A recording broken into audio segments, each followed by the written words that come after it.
Assalamualaikum warahmatullahi wabarakatuh. Hai, halo Bapak dan Ibu hebat dimanapun saat ini Bapak dan Ibu berada. Salam dan bahagia. Berjumpa lagi dengan saya Siti Umi Fitria SPD MSI, Guru SMP Negeri 8 Salatiga. Mohon izin, mari kita melaksanakan aksi nyata topik perencanaan untuk perbaikan satuan pendidikan ya. Langsung saja, mari kita mulai.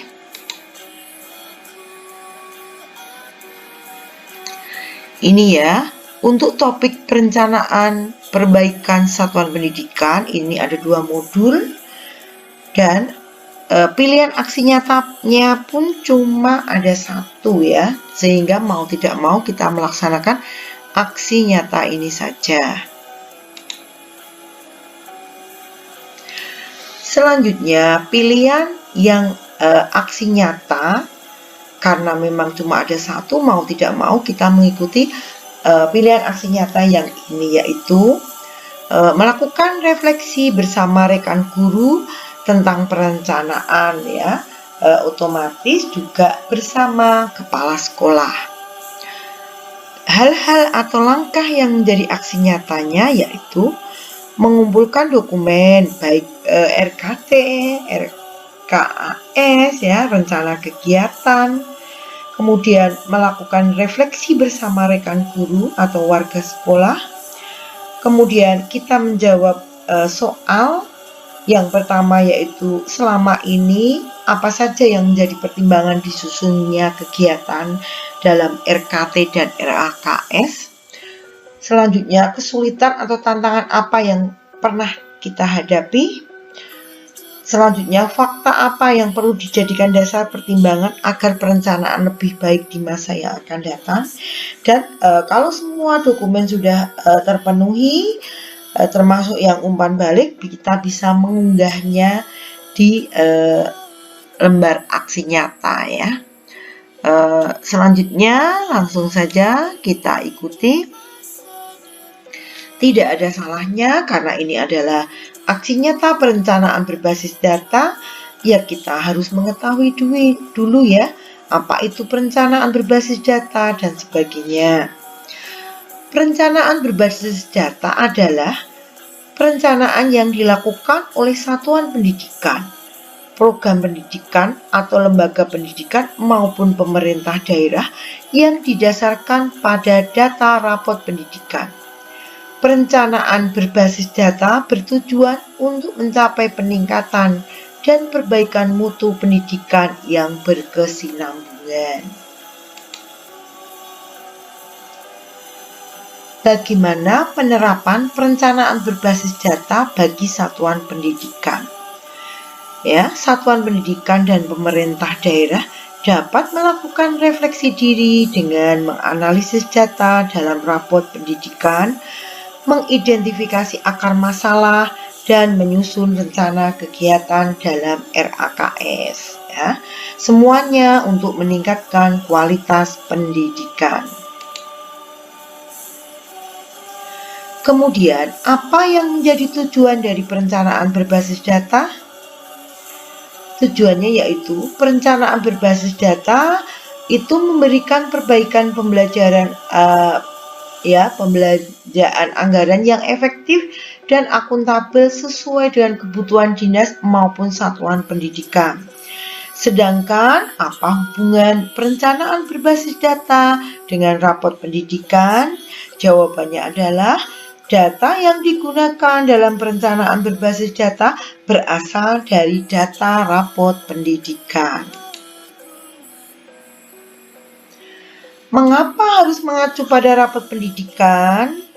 Ya, untuk perencanaan di satuan pendidikan, jawabnya, data pada rapot pendidikan bersumber dari data yang dikumpulkan oleh Kemendikbud maupun dari sumber lainnya seperti Badan Pusat Statistik. Oleh karena itu, rapot pendidikan adalah sumber data yang paling lengkap dan dapat digunakan untuk melakukan perencanaan satuan pendidikan. Apa saja tahapan dalam perencanaan berbasis data? Ya, jika dibandingkan dengan perencanaan tanpa basis data yang memberikan hasil yang belum sesuai, perencanaan berbasis data memiliki urgensi agar satuan pendidikan dan dinas pendidikan dapat melaksanakan program dan pengadaan yang tepat sasaran, sehingga dapat meningkatkan mutu kualitas pendidikan. Dan terdapat 6 tahapan dalam perencanaan, yaitu yang pertama, mengakses data dari platform rapot pendidikan. Yang nomor 2, mengidentifikasi masalah dari capaian rapor pendidikan. Ketiga, menganalisis data untuk mencari akar masalah. 4, merumuskan kegiatan sebagai intervensi untuk menyelesaikan masalah. 5, menetapkan target capaian untuk kegiatan yang diintervensi. 6, memasukkan kegiatan dalam dokumen perencanaan.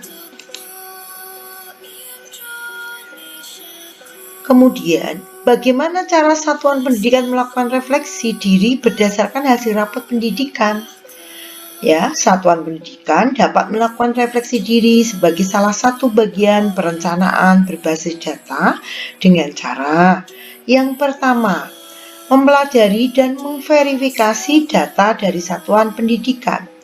2, mengelola rapot pendidikan dengan kondisi real, yaitu dengan melakukan pengamatan, melihat data, dan diskusi dengan pemangku kepentingan di satuan pendidikan. Yang ketiga, menganalisis kondisi satuan pendidikan seperti bersama guru, bersama kepala sekolah, untuk melihat apakah kondisi satuan pendidikan sudah sesuai dengan standar atau belum. 4, menyimpulkan permasalahan dan akar masalah yang dihadapi berdasarkan analisis bersama dengan pemangku kepentingan di satuan pendidikan. 5, menyusun perencanaan berdasarkan hasil analisis terhadap permasalahan dan akar masalah yang sudah dilakukan. Kemudian untuk materi pelatihan dalam topik ini ada 4 indikator untuk terjadinya transformasi di satuan pendidikan, yaitu satuan pendidikan berpihak pada tumbuh kembang murid. Satuan pendidikan menciptakan lingkungan belajar yang aman, nyaman, menyenangkan, dan kondusif. Satuan pendidikan mengembangkan budaya refleksi berbasis data. 4, peningkatan hasil belajar murid, terutama kompetensi fondasi. Contohnya adalah literasi, numerasi, dan karakter. Dan profil pendidikan dan perencanaan berbasis data itu memperbaiki permasalahan peningkatan mutu pendidikan dengan lebih sederhana dan bermakna. Dan inilah profil pendidikan dan perencanaan berbasis data yang dulu itu seperti ini ya konsepnya. Sekarang semuanya lebih disederhanakan dan terintegrasi ya. Yang jelas kalau saya lihat dari dulu dan sekarang, bagus yang sekarang ya. Di sini berbagai bentuk evaluasi dilakukan dengan sumber data yang sama ya, atau biasa kita sebut dengan profil pendidikan. Lebih sederhana dan mengukur hal yang kunci mutu hasil belajar dan layanan. Proses perencanaan sebagai kegiatan bermakna yang berorientasi pada peningkatan mutu pendidikan. Jadi lebih bagus daripada rapot mutu yang kemarin ya. Selanjutnya terdapat 3 langkah sederhana dalam perencanaan berbasis data, yaitu IRB. Apa itu IRB? Identifikasi, refleksi, benahi ya. Dan inilah yang akan kita lakukan. Nah, langkah-langkahnya adalah ini ya. Menganalisis, identifikasi, refleksi, benahi, kemudian memasukkan hasil rumusan, berkoordinasi dengan anggaran, bagian anggarannya, bendahara bos dan sebagainya. Kemudian menyusun perencanaan jangka menengah, perencanaan tahunan, dan dokumen RAKS. Ini bagi yang memerlukan anggaran ya, masuk ke dalam RAKS. Selanjutnya Dan inilah langkah sekolah kami ya, SMP Negeri 8 Salatiga dalam perencanaan berbasis data. Yang pertama, kepala sekolah mendownload rapor pendidikan dan mengetahui profil pendidikan SMP Negeri 8 Salatiga serta melaksanakan koordinasi bersama semua waka dan semua urusan di SMP Negeri 8 Salatiga, dan kami bersama-sama menganalisis rapor pendidikan. Jadi dalam langkah menganalisis kami tidak sembarangan. Ada beberapa tahapan yang kami menganalisis, tahap pertama, tahap kedua, akhirnya tahap ketiga bersama semua warga sekolah. Selanjutnya, kebetulan saya adalah waka kurikulum. Bersama tim saya diperintahkan oleh kepala sekolah untuk melakukan analisis rapor pendidikan lebih lanjut, atau ini adalah tahap yang kedua, yaitu urut dari identifikasi, refleksi, benahi sampai kami merekomendasikan dalam RAKS. Tetapi tetap masih belum sempurna karena memang ini langkah demi langkah kita lalui semuanya untuk mewujudkan agar menjadi lengkap dan sempurna. Selanjutnya, dan inilah hasil dari analisis yang telah kami lakukan ya. Kami melakukan analisis dan ini tidak perlu kami tayangkan karena banyak sekali ya. Dan ini di sini ada macam-macam, di sheet-sheetnya itu sudah ada macam-macam. Ada rapor pendidikan, ada ringkasan, ada identifikasi, refleksi, benahi, RKT dan RAKS ya. Jadi melalui berbagai tahap. Dan ini adalah tahap identifikasi. Kami mengidentifikasi berdasarkan rapor pendidikan. Bahkan ini adalah merupakan aplikasi ya yang kami buat, langsung link dari rapor pendidikan yang masuk sini otomatis indikator rapor yang bermasalah ini yang berwarna merah ya, yang artinya apa? Indikator ini di sekolah kami artinya masih rendah, sehingga ada indikator selanjutnya kami ada indikator prioritas dan indikator yang harus atau wajib diintervensi. Selanjutnya, dan inilah hasil kegiatan diskusi kami tahap refleksi ya, tahap refleksi. Dan masih sama permasalahan, kemudian kami mencari akar permasalahan di tahap refleksi ini, dan selanjutnya masih sama ya, di akar permasalahannya itu memang lebih banyak ya. Kemudian tahap selanjutnya, dan ini hasil kegiatan diskusi masih ini ya, kok langsung RKT sebentar, benahi, tahap benahi. Nah, jadi urut ya, identifikasi, refleksi, menemukan akar masalah, kemudian kami masuk ke tahap benahi. Itu adalah kami mulai dari menentukan program kegiatan dari akar masalah ya. Kemudian kami rekomendasikan masuk dalam rencana benahi ini, masuk dalam RKT yang ada anggarannya masuk ke dalam RAKS ya. Dan inilah nih hasil kegiatan diskusi yang kami rencanakan masuk di dalam RAKS yang akan dilakukan, nanti akan diinput di dalam ARKAS. Nah, dan selanjutnya tahap yang ketiga itu sudah fit karena melalui analisis 1 dan 2 kami bersama-sama dengan warga sekolah dengan dipimpin oleh ibu kepala sekolah, kami melakukan refleksi raport pendidikan bersama semua Bapak Ibu guru warga SMP Negeri 8 Salatiga, dan ini adalah dokumennya.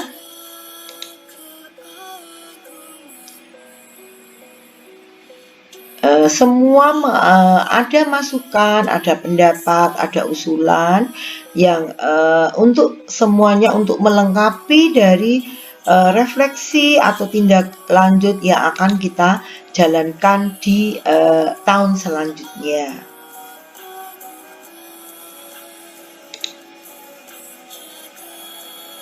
Dan ini adalah contoh uraian kegiatan yang kita input di Arkas ya. Ada 18 program kegiatan rekomendasi yang kita akan input. Kemudian dari semua kegiatan itu tetap kami mementingkan urutan dari skala prioritas. Kemudian selanjutnya saya akan menjawab pertanyaan refleksi yang ada di dalam lembar aksi nyata, yaitu yang pertama, selama ini apa saja yang menjadi pertimbangan disusunnya kegiatan seperti yang tertera dalam RKT dan RAKS. Yang jelas itu dari analisis rapot pendidikan yang didapatkan data-data ya tentang profil pendidikan melalui langkah identifikasi masalah, refleksi itu kami mendapatkan akar masalah, kemudian benahi itu kami merencanakan program kegiatan. Nah, jadi yang kami menjadikan pertimbangan adalah ini. Kemudian soal selanjutnya, kesulitan atau tantangan apa yang pernah dihadapi dalam melakukan perencanaan? Ya, kesulitan atau tantangannya yaitu yang pertama, kami menentukan program prioritas yang paling utama dulu. Karena ternyata dari rekomendasi itu didapatkan program utama dan menjadi prioritas itu butuh anggaran semua. Dan juga minta yang didahulukan. Oleh karena itu tetap skala prioritas kami utamakan. Yang kedua, keterbatasan anggaran yang ada, sehingga mengutamakan kegiatan yang tidak memakan anggaran tetapi dampaknya luas kebermanfaatannya bagi warga sekolah ya. Contohnya ya yang mudah saja, yang literasi. Itu kan siswa berliterasi dengan buku atau dengan sumber belajar yang lain, sumber internet juga bisa. Guru memanfaatkan platform Merdeka Mengajar atau PNM itu ya. Itu kan intinya tidak banyak biaya anggaran. Kemudian juga ada masalah lagi yaitu terbatasnya sumber data atau narasumber sehingga terpaksa kami mencari sumber atau sumber daya dari luar sekolah, dan itu semua pasti membutuhkan dana atau anggaran. Itulah yang menjadi kesulitan dan tantangan kami. Kemudian, fakta apa yang perlu dijadikan dasar pertimbangan agar perencanaan lebih baik di masa yang akan datang? Faktanya adalah kami berdasarkan data-data itu akan akhirnya menentukan kegiatan. Nah, setiap kegiatan itu kami itu harus benar-benar merencanakan dengan matang ya, dengan mantap tentang program yang menjadi prioritas. Kemudian pelaksanaannya itu harus terus-menerus, konsisten. Istilahnya adalah istiqomah ya, harus berjalan. Yang ketiga, ada evaluasi atau refleksi secara berkelanjutan. Karena suatu kegiatan tanpa ada refleksi dan evaluasi dan tindak lanjut itu sama dengan kosong. Nggak akan ada kemajuan sama sekali. Dan inilah yang kami pentingkan.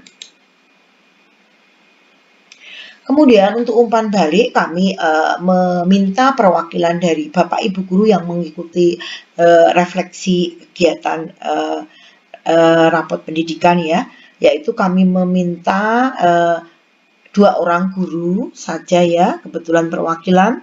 Kemudian untuk model refleksinya saya mengambil dari itu ya, dari perpustakaan belajar yaitu model Tell, Ask, Give ya. Sampaikan, tanyakan, berikan. Dan inilah umpan balik atau refleksi yang sudah diberikan oleh rekan sejawat sebagai peserta dalam refleksi rapot pendidikan. Yang pertama yaitu Ibu Lanjar Hastuti dan yang kedua adalah Bapak Dr. Anis Abadi. Dan inilah hal yang disampaikan menurut beliau yang sudah bagus, kemudian menurut beliau yang masih menjadi pertanyaan beliau, dan masukan beliau terhadap proses refleksi yang telah kita lakukan di SMP Negeri 8 Salatiga. Dan ini yang dari Bapak Abadi ya, ini juga sama, hal yang sudah sesuai, yang beliau sukai. Kemudian yang masih menjadi pertanyaan bagi beliau dan masukan dari beliau yang menurut beliau itu ya sangat bagus ya. Beliau menyarankan memberikan masukan, melibatkan semua stakeholder di sekolah dan warga sekolah. Yang kedua, beliau juga mengajak semua warga sekolah untuk mensukseskan program analisis rapot mutu untuk kedepannya untuk dibenahi agar sekolah kedepannya lebih maju dan sejahtera ya. Beliau berdua sangat bagus sekali umpan baliknya. Terima kasih saya ucapkan kepada Ibu Lanjar dan Bapak Dr. Andes Abadi. Demikian Bapak Ibu Guru hebat, dimanapun Bapak Ibu Guru berada. Aksi nyata topik perencanaan untuk perbaikan satuan pendidikan yang telah sekolah kami lakukan. Semoga video ini bermanfaat. Mohon maaf jika dalam penyampaian banyak salah-salah kata. Kami akhiri. Assalamualaikum warahmatullahi wabarakatuh. Terima kasih.